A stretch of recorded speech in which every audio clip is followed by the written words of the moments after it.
Salut les déconfinés, c'est Merej, et aujourd'hui, on vient parler d'une bizarrerie, d'une étrangeté hollywoodienne. Vous allez voir, c'est assez intéressant, mais avant, parce qu'on en parlera en dernier, eh bien, oui, on vient parler de la trilogie Le flic de Beverly Hills.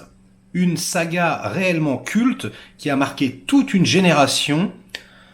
Moi, j'ai grandi avec, j'adore le personnage de Axel Foley, donc ce détective de Détroit interprété par Eddie Murphy, au sommet de sa carrière, vraiment. D'ailleurs, franchement, est-ce qu'il a fait quelque chose de plus marquant que ce rôle?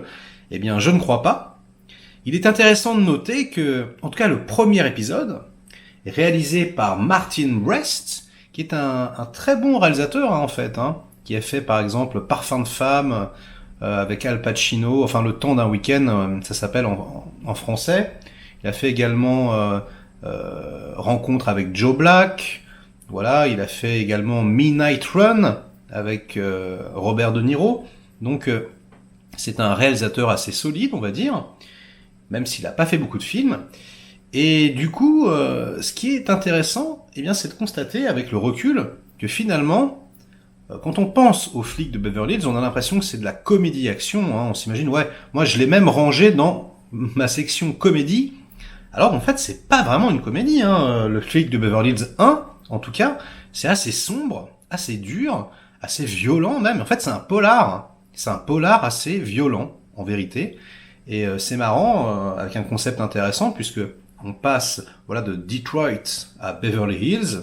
Et ça, c'est vrai que c'est c'est un peu comme Bienvenue chez les Ch'tis. Il y a quelque chose qui était à l'époque, en tout cas, le concept était assez fort. Mais rétrospectivement, c'est vrai que le film est quand même assez sombre et violent. Et d'ailleurs, le rôle avait été proposé à Sylvester Stallone à la base. Donc c'est pas pour rien. Et en fait, je pense que c'est Eddie Murphy qui a insufflé son potentiel comique dans le personnage. Il a transformé un peu finalement le scénario d'une certaine façon, je pense, avec son bagou, son improvisation, etc. Et le film, c'est vrai, contient des scènes assez drôles, quand il met les bananes dans le pot d'échappement, etc. Mais c'était pas, je pense, la volonté première des scénaristes.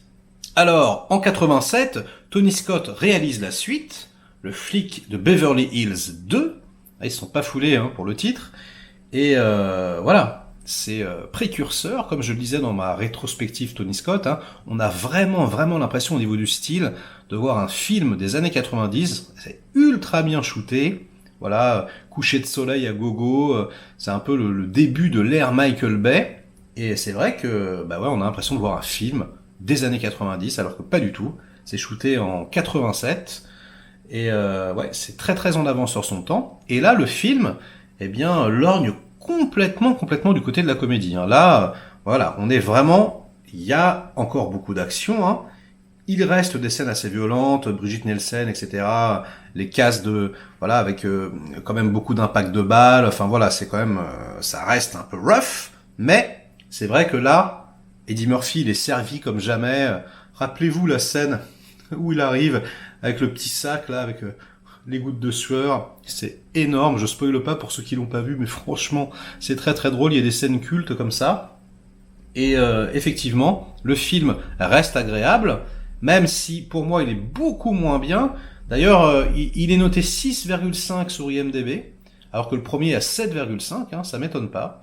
Moi, je le trouve quand même vraiment moins bien, même si, c'est un film de mon enfance, donc j'y suis attaché.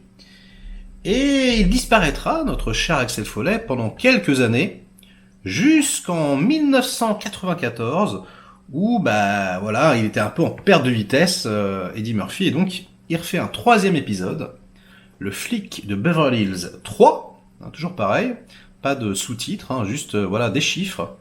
Et là, ils appellent John Landis. Et John Landis, quand même, qui est un excellent réalisateur, qui a réalisé des choses absolument incroyables, comme par exemple les Blues Brothers, c'est son meilleur film, je pense. Et donc c'est vrai qu'il manie aussi bien l'action, parce qu'il y a quand même dans les Blues Brothers une des meilleures poursuites, voire la meilleure poursuite de toute l'histoire du cinéma, et la comédie, parce que c'est vrai que ce sont des films très drôles. Et c'est un peu raté au final. Alors ce qui est marrant en plus, c'est que c'est une sorte de Die Hard-like. Vous savez, à l'époque, Piège de Cristal avait fait des émules, il y avait que des clones de Die Hard partout. Donc Die Hard, voilà, dans des toilettes, Die Hard dans des cabines téléphoniques, Die Hard dans un avion, Die Hard dans un sous-marin, dans un bateau. Enfin, il y avait des Die Hard partout. Et là, en fait, c'est un peu un Die Hard dans un parc d'attractions. On peut dire que le personnage d'Axel Foley est devenu en quelque sorte une caricature de lui-même et que le film est vraiment devenu une comédie, une grosse comédie, avec des petites pointes d'action par-ci par-là. Donc finalement, l'antithèse de ce qu'était le premier épisode. Et donc les petits déconfinés, je pourrais très bien arrêter ma vidéo ici, mais non, car, et peu de personnes le savent, il existe un 4e épisode du flic de Beverly Hills. Oui, et toujours avec Eddie Murphy dans le rôle de Axel Foley. Quoi? Eh oui, et ça c'est une bizarrerie hollywoodienne. D'ailleurs, au moment où je dis ça, toute ma baraque vient de péter les plombs, il n'y a plus de courant, et donc je suis obligé de continuer l'enregistrement sans lumière, juste la fenêtre. J'espère que vous y verrez assez clair, mais c'est peut-être un signe du destin. On parle du côté obscur de Hollywood, donc la vidéo devient un petit peu plus obscure. Et donc, ce flic de Beverly Hills numéro 4 est en réalité le pilote d'une série télé. Et ce pilote de 42 minutes a été réalisé en 2013 par Barry Sonnenfeld, un excellent réalisateur, le réalisateur de Men in Black par exemple, quelqu'un qui est capable de manier vraiment l'action, et parfois la comédie de très très belle manière, comme dans par exemple l'excellent Get Shorty. Si vous ne l'avez pas vu, c'est vraiment très très drôle. Et Travolta, là, trouve un de ses meilleurs rôles. Je le place au passage parce que c'est vrai que ce film a été connu à l'époque, mais quand j'en parle aux petits jeunes, ils n'ont pas l'air de connaître beaucoup, donc jetez-vous dessus. Et donc, la Paramount a commandé ce pilote. Je vous laisse regarder un petit peu les images d'époque, les photos de tournage.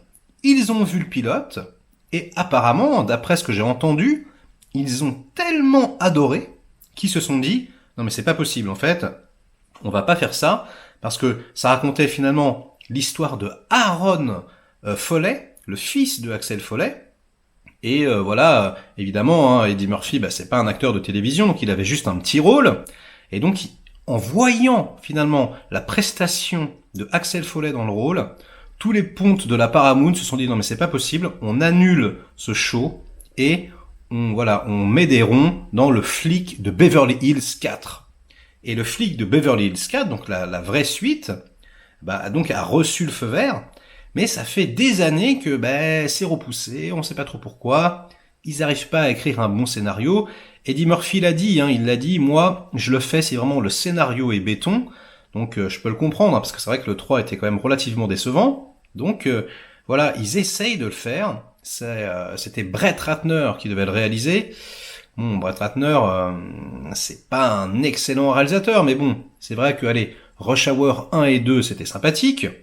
Donc, on aurait pu lui laisser le bénéfice du doute, on va dire, mais avec ces récentes accusations, MeToo et compagnie, il a disparu un petit peu de la surface d'Hollywood. Et donc, là, on ne sait pas trop où en est le projet, même si c'est toujours annoncé, c'est toujours officiel.